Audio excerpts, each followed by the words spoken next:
Hi friends, నేను మీ అందరి కోసం ఒక స్టోరీ తీసుకొచ్చాను. అది చాలా బాగుంటుంది. ఒక చిన్న అందమైన విలేజ్లో ఒక కొండల మధ్యన ఒక చిన్న షాప్ ఉంది. ఆ చిన్న షాప్లో లైటింగ్స్ ఇంకా రకరకాల ల్యాంప్స్ అవన్నీ ఉండేవి. ఆ లైటింగ్స్తో పాటు ఒక చిన్న ల్యాంప్ కూడా ఉంది. ఆ ల్యాంప్ దాని పేరు లూమి.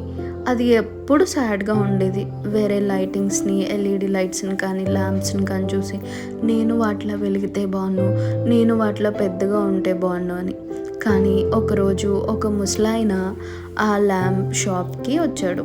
ఆ స్టోర్లో అతను అన్నిటినీ చూస్తూ ఉన్నాడు. అన్నిటినీ చూస్తూ పెద్దవాటిని కూడా చూసి ఆ లూమి ల్యాంప్ని కూడా చూశాడు. అది అతనికి చాలా బాగా నచ్చింది. అయితే ఆ స్టోర్ అతన్ని నాకు అది కావాలని అడిగాడు. అయితే ఇది చిన్న ల్యాంప్, పాతది, ఓకేనా అంటే అది నా మనవరాలి కోసం, తను నా కోసం ఎదురు చూస్తూ ఉంటుందని దాన్ని కొన్నాడు.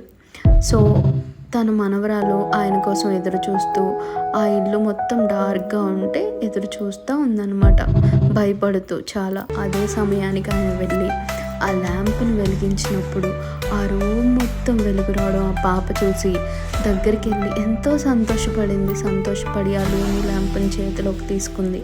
ఆయన అలా వెలిగించడం వల్ల రూమ్ అంతా ఆ ల్యాంప్ వల్ల లైటింగ్ రావడం వల్ల పాప చాలా హ్యాపీ ఫీల్ అయ్యి లూమి ల్యాంప్ కూడా అప్పుడు చాలా సంతోషపడింది. వాళ్ళందరితో వాళ్ళ ముగ్గురు ఒక్క దగ్గర కూర్చొని చాలా సంతోషంగా ఫీల్ అయ్యారు. ఆ పాప కూడా ఎంతో సంతోషంగా ఫీల్ అవ్వడం చూసి ఆ లూమి ల్యాంప్ మనసులో ఎలా అనుకుంటూ ఉంది, చూడు నేను ఎంతో బాధపడుతూ ఉన్నా వాటన్నిటితో కంపేర్ చేసి, కానీ ఆ పాపకి నా వల్ల చాలా సంతోషం వచ్చింది అని. ఆ పాప కూడా మరుసటి రోజు తనకి థ్యాంక్ యూ చెప్తుంది.